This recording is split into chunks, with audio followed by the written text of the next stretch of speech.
Chazal coined a phrase to describe what was going on in the times of Mordechai, Esther, and Haman. And they say, Gedoyla hasaras hatabas, yoser mimem ches neviim, v'zayin nevias she'amdu liYisrael. That removal of the ring from the hand of Achashverosh to the finger of Haman did more for the Jews than all of the Nevi'im, the prophets and prophetess that God stood up for Israel. It's interesting that we coined the phrase, the giving over of the ring.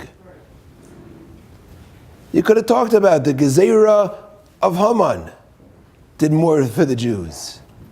Lahashmid lahareg. No, but we coin it as the ring. What's there? What's that reference to the ring, the Mesiras Hatabas? We find there's an interesting relationship that exists between the Jews, the Jewish people, and Amalek, and Esav. That differs then from all the other relationships that we have with our enemies. This relationship goes back all the way to the womb. When Yaakov and Esav were in the womb, it says, "Vayisroitzitzu habanim bekirba." Rivka didn't know what was going on. She passed by, Rashi says, she passed by a house of idol worship, and the kid was banging to get out. Passed by a Beis Medrash, the kid was banging to get out. What's going on? So she went to the Navi, to Shem, and he told her that oim mila oim ye'ematz. These kids, you got two kids inside, and when one rises, the other will fall.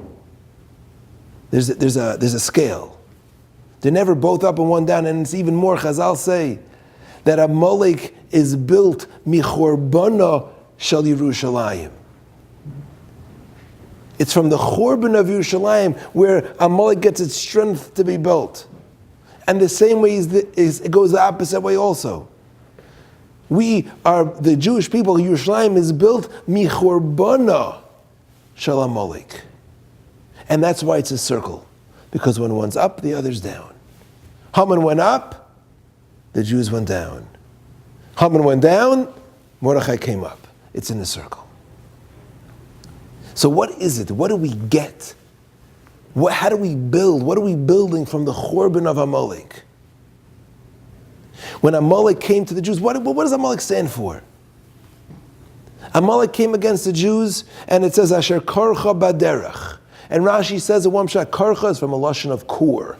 They cooled things down. The whole world was bepachad. They heard about the nisim that happened in Mitzrayim. They heard about Kriyas Amsov, and they were like, wow, this is nuts. And there was a pachad, a fear, an awesomeness. People understood that there's a God in the world. And what was Amalek?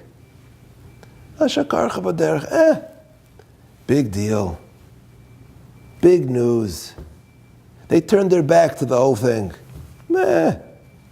Big deal. So how do we use that koyach? You see, most speeches you'll hear this Shabbos will tell you, Amalek was karcha, they were cool, they were cold. So we got to be passionate about Yiddishkeit, which is true. But there's something different Chazal are telling us here. We have to build michorbana shel Amalek. From their chorban, we have to take something out of them. So I heard from Rav Moshe Weinberger, he explained so beautifully that the Jews have to be cold.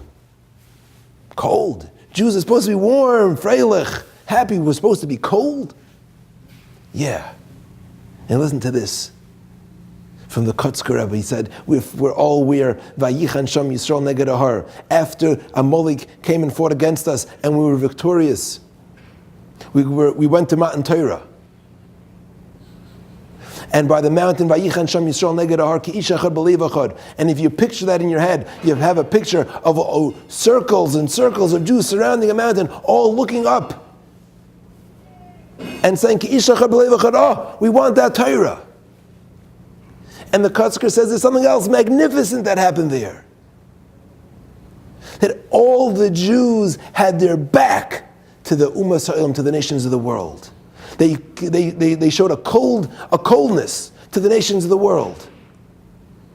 They turned their back on them.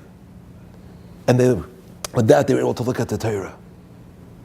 That's the koyach, that is the power we got from Amalek, is that we have this ability to be cold.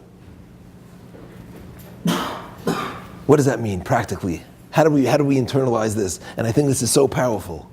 I want to tell you about somebody I know, that's very dear to me. A dear friend of mine, unfortunately, was stricken by sickness.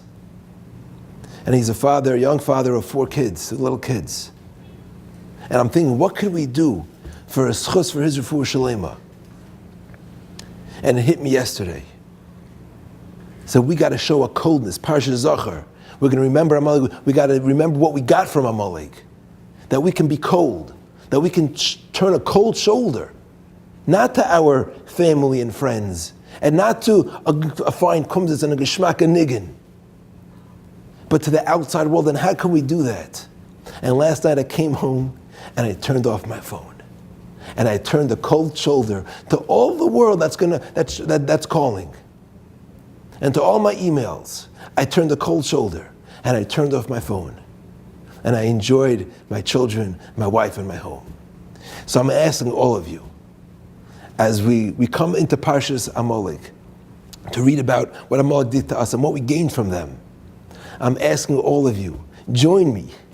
Take upon yourself an hour a day. And it should be a schus for this, or refuah shlema for this good friend of mine. And take an hour where you're cold to the world, asher karcha, that you turn off your mobile device and you turn off from the world, and you turn on that heat, that warmth to your family, to Yiddishkeit, to a niggin, to life. Afreilichen Purim.